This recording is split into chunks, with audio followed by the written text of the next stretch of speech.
أنا مش عايز نخلة في الجنة، أنا عايز نخلة في الدنيا. الصحابة انصدموا وفيهم اللي كان هيهجم عليه. أبو الدحداح فرح وفضل يقول أنا فزت بالجنة، ما هو كده هيدخلها خلاص. تخيل معايا إن الجنة اللي كلنا بنحلم بيها وبنجتهد في عمل الطاعة والبعد عن المعاصي عشان ندخلها، لأ، والصحابة اللي زي سيدنا أبو بكر وعمر كانوا بيجتهدوا عشان يدخلوها مع إنهم من المبشرين بيها أصلا، تتعرض على واحد بمقابل نخلة واحدة ويرفض. ما تستغربش عشان القصة دي حصلت فعلا. تعال احكي لك الحكاية من الأول.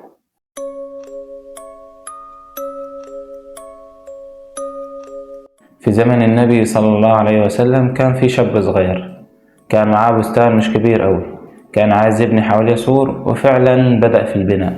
وهو بيبني اعترض طريقه نخلة صغيرة كانت ملك لجاره، وبسببها وقف البناء. طبعا رد الفعل الطبيعي اللي جه في دماغك دلوقتي انه يقطع النخلة، وفعلا الشاب كان عايز يعمل كده، بس كعادة الصحابة وأخلاقهم المتعودين عليها الشاب راح لجاره عشان يستأذن منه الأول، وهو في دماغه إن جاره هيوافق أكيد، أصلها نخلة صغيرة. الشاب بكل احترام قال لجاره يا جاري أنا ببني سور حوالين البستان، واعترض طريقي نخلة صغيرة ملك ليك، ممكن تهديها لي أو تبيعها لي؟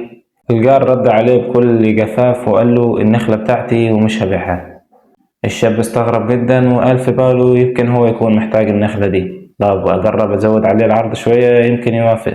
وفعلا زود العرض، لكن الجار مصمم على رأيه ومش عايز يبيع النخلة. الشاب آخر ما يئس قال له طب خد تمنها دهب. الجار رد عليه برضه وقال له لو اديتني مال الدنيا كلها مش لهبيع النخلة. الشاب استغرب جدا، مجرد نخلة صغيرة هتضيع حلمه إنه يبني سور حوالين بستانه. راح للنبي صلى الله عليه وسلم عشان يشكيله. النبي صلى الله عليه وسلم بعد ما سمع الحكاية من الشاب طلب من جاره إنه يبيعها له. قال له بيعها له أو اديها له هدية وأنا أضمن لك بدلها نخلة في الجنة. وهنا كانت الصدمة الكبرى. الصحابة كانوا قاعدين ومنتظرين أن الراجل يوافق. دي الجنة يا مؤمن، الجنة اللي كبار الصحابة زي أبو بكر وعمر بيجتهدوا ليل ونهار عشان يدخلوها، بتتعرض على الراجل ده بنخلة واحدة. لكن الراجل رد بكل غرور أنا مش عايز نخلة في الجنة، أنا عايز نخلتي اللي في الدنيا. الدنيا كلها وقفت والهدوء حل في المكان. الصحابة مش فاهمين ومش مستوعبين رد الراجل ده، وفيهم اللي اتعصب وكان هيقوم يهجم عليه من شدة الغضب، ازاي ترفض عرض زي ده؟ لكن هنا يظهر بطل القصة الحقيقي سيدنا أبو الدحداح. أبو الدحداح وقف بكل هدوء وقال للنبي صلى الله عليه وسلم يا رسول الله، أنا لو اشتريت النخلة دي واديتها للشاب الصغير عشان يشيلها هيبقى ليا نفس العرض نخلة في الجنة؟ النبي صلى الله عليه وسلم تبسم وقال له أيوة يا أبو الدحداح. وهنا أبو الدحداح مفكرش وراح بسرعة للراجل وقال له إيه رأيك تبيع لي النخلة دي؟ الراجل رد بكل سخرية هو أنت فاضي يا أبو الدحداح لنخلة في الجنة؟ ما أنت معاك بستان كامل أهو. أبو الدحداح رضي الله عنه ورد بكل ثقة وقال له أنا هديك بستاني كله مقابل النخلة دي. الراجل وقف مصدوم، بستان كامل فيه مئات النخل والثمار هبيعه بمقابل نخلة واحدة؟ ما خدش وقت وكان موافق على العرض. أبو الدحداح راح لرسول الله صلى الله عليه وسلم وقال له يا نبي الله أنا خدت النخلة واديتها للشاب.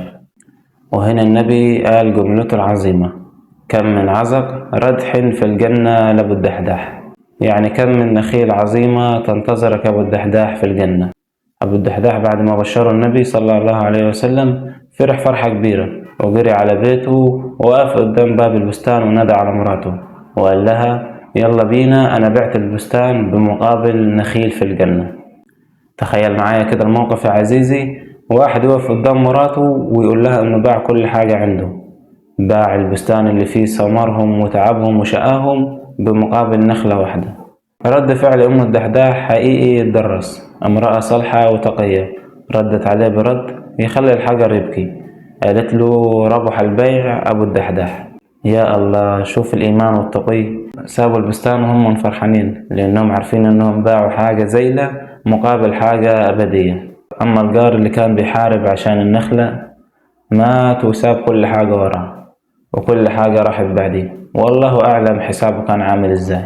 الدرس في الفيديو ده يا صديقي إن اللي بيختار الدنيا بتروح منه، واللي بيختار الآخرة بيكسب الدنيا والآخرة مع بعض.